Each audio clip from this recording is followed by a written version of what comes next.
Hello all, I hope you're doing well today. I've noted the debate around halal meat is back in the mainstream. There's supposed to be a conversation held in Parliament about it soon, cross-party, that's very important as we'll get to. But I saw that Charlie Downs, he's quite good, Charlie Downs, he's a young fellow who seems to be advancing lots of right-wing arguments for a new age in quite a good way. But he was having a debate with a Muslim fella about halal meat, and obviously Charlie was saying, look, we're a Christian nation, we shouldn't be engaging in this sort of behaviour. And to his credit, I thought he did excellently when he said we should also not engage with kosher meat. That's a common argument you'll see from the Muslim types and the leftists. They'll say, well, you don't care about kosher, you're just anti-Muslim. And Charlie said, yeah, we shouldn't have kosher meat either. Exactly correct in my view. If you want kosher meat, you can get it from Israel or go to Israel. This is Britain and we decide what we do here. Perfectly rational in my eyes. Now, I did look up how many animals are slaughtered in the halal method here in the UK, and I was actually quite surprised. It's not nearly as many as I thought it was. There are studies saying around 80% of animals are pre-stunned in halal slaughter. Now, that still means a great deal aren't, and that is obviously still a massive concern. And I would preface that claim in that it came from ChatGPT. I did search through the actual resources it was pointing to, and it does seem that many of them are legitimate, but we should remember that ChatGPT lies about everything political. It's very good if you want to learn about a tree or an injury you have, but if you want anything political from ChatGPT, it's basically a political propaganda tool for the liberal regime, and that is extremely dangerous for the future. It's really a topic for another video, but worth keeping tabs on that one. Anyway, one thing I wanted to just pick up on in the debate was this fella, Mohammed Amin, I think he's called, said the famous line, people say that halal is actually the most painless. You should always watch that in a debate when someone says people. Who are these people? You know, what's their background? What do they say? And as you might imagine, when you look up whether halal is cruel and studies on it, you'll tend to find that Muslim sources think that it's not cruel. And more secular sources find that it is. Surprise, surprise. If you look up the RSPCA line on it, I think most of us would trust that. They say that it is cruel. Surprise, surprise. But again, this is a very simple matter. When we really break it down, if you were going to be slaughtered, had your throat slit, I know it's a brutal image, but this is what happens to animals, would you rather be stunned or just have your throat slit? I think most of us would prefer to be stunned. You get whacked by a big cattle prod. All right, it's not very nice, but you don't know what's going on. You're basically comatose, and then your throat is slit. That seems to me to be a better way to go out than the alternative. Now, I think most of us are on board here anyway, but I think there's a much bigger issue at the heart of this debate, as there are with any of the cultural debates in this day and age, but this is a really powerful one.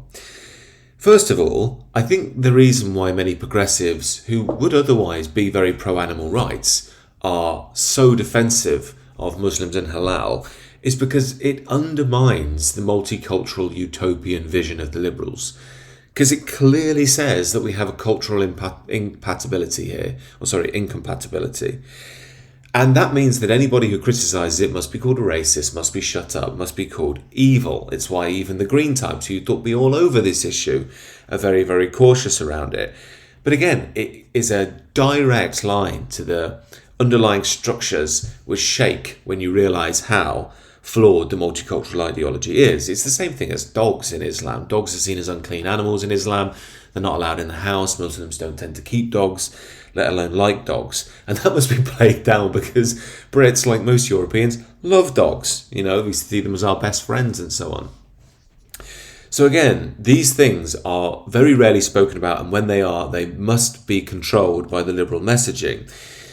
But this is why I wanted to make a video on this, because I think it's a massive political opportunity for any people or party when they're ready to take it on board.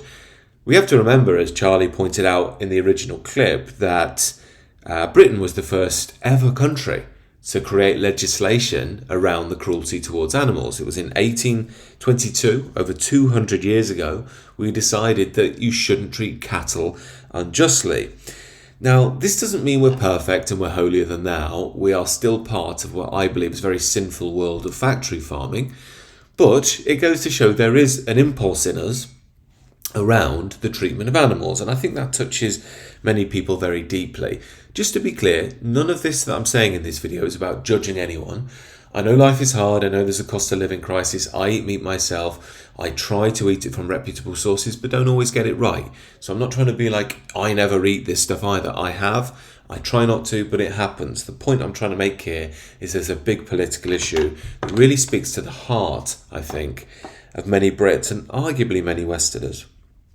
So, what am I really saying? Well, I think we need to have a rethink around what it means to slaughter an animal and what it means to be engaged in the present system we are. And I think a simple way to express that would be something like, it's not that an animal gets killed for food that's the problem. That's the cycle of life. It's the way it lives before it's killed. And I think many of us can agree with that. If an animal can graze, it can be around other animals, it's happy, and then it's slaughtered, it's a 10-minute process, it's over, it doesn't know it's happening, and so on, then I think most of us can live with that. Not to mention if it's a happy animal, if it has sunlight, if it has grass, if it has good food, then it's going to be better for you as well when you consume it, because obviously the meat quality is going to be better, it's not going to be pumped full of all sorts of drugs and so on either, or artificial foods. I saw this post on Twitter as well from this fella, calls himself the golden one. I know that sounds a little bit grand, but he's one of these bodybuilding types who's incredibly impressive physique. He looks like Hercules, And he's a Swedish nationalist, but he's a really thoughtful fella actually. And this is his take on bullfighting, which I thought was quite pertinent. He says, I wouldn't watch bullfighting myself and understand why people are against it. Having spent a lot of time in Spain, I know that bulls are treated well there, lots of beautiful open spaces for them to roam around in, similar to how Swedish cows are treated. Contrast this against the nightmares that can be witnessed in factory farms. Were I a bull, I would probably prefer to live a life in the countryside and then go down in a blaze of action rather than to languish under hellish conditions being pumped full of antibiotics my entire life.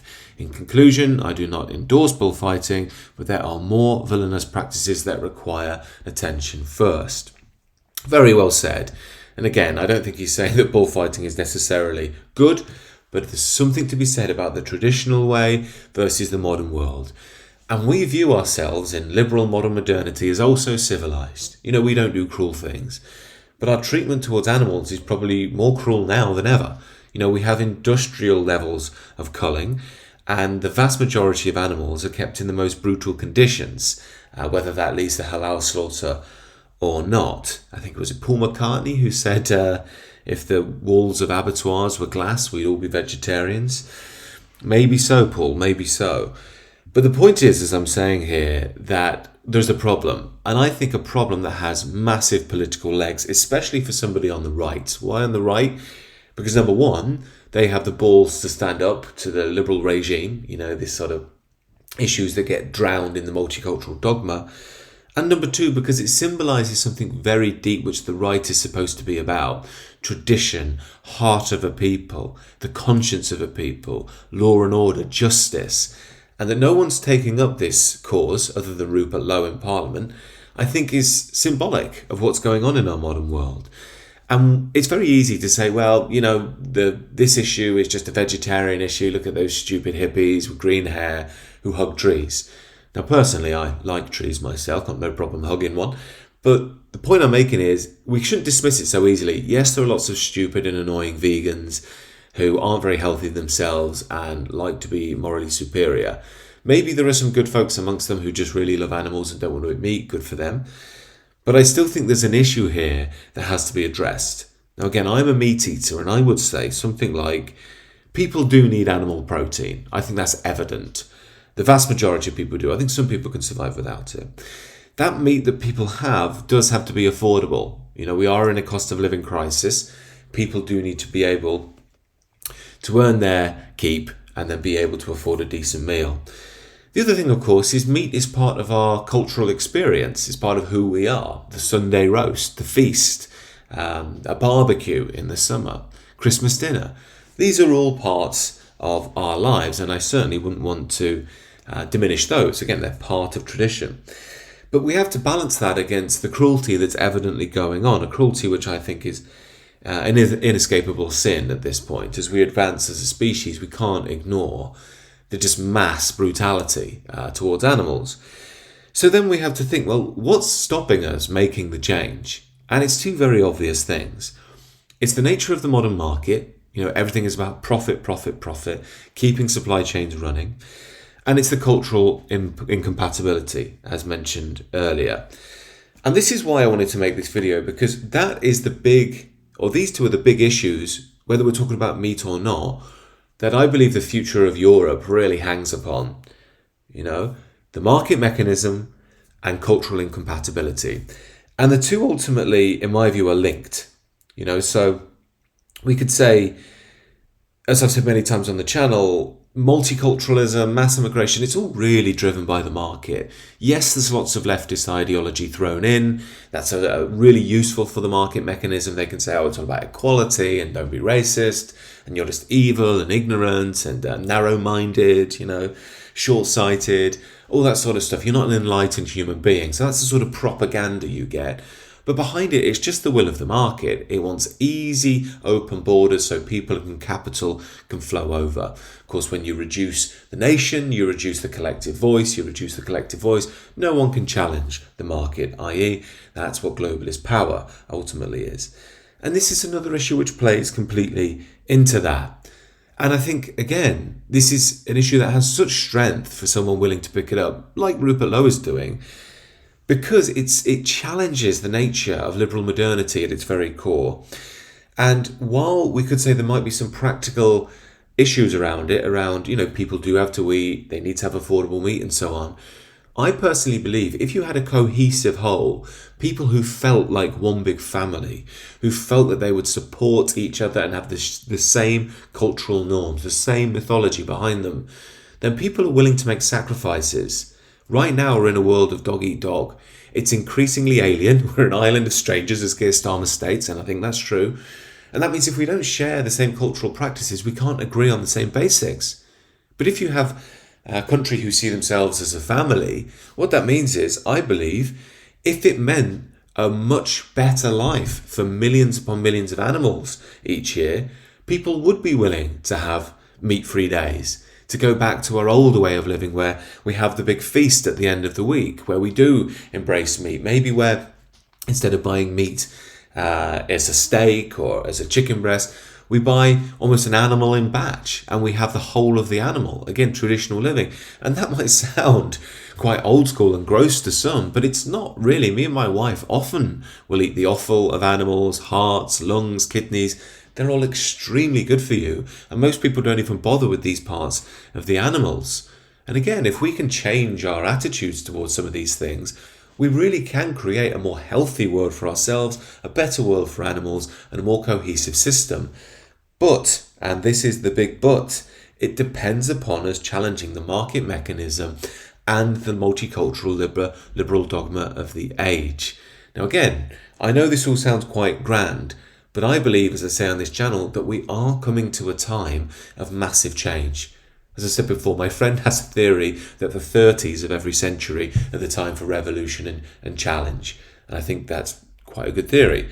And we are coming up to a period where we can see, look, the liberal world is basically just a smokescreen now. We all know that we're being controlled by powers greater than ourselves. We all know if we vote in our own interests, the system will still do what it wants. The system cannot stand forever. And I believe it's time to start thinking big. Boomer liberalism is ending. And it's not going to end tomorrow, but it is going to end soon, in the next 5 to 10 to 15 years. Balkanization is starting. I think that's inevitable.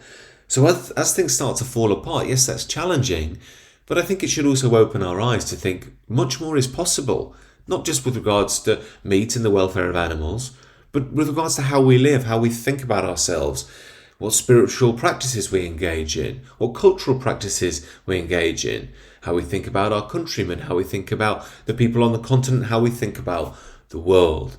There's massive opportunity and chaos, and I think those of us that have the vision, the roots in tradition and the spiritual poise will be able to bring around a better tomorrow, rough and challenging though it may well be. Of course, this is why I work on the new channel, The Sacred Way. Do check it out down below. It's all about personal and spiritual transformation. And also do join the Substack if you wish. That's also focused on spiritual transformation too. Anyway, let me know your thoughts about this down in the comments, and do enjoy the rest of your day.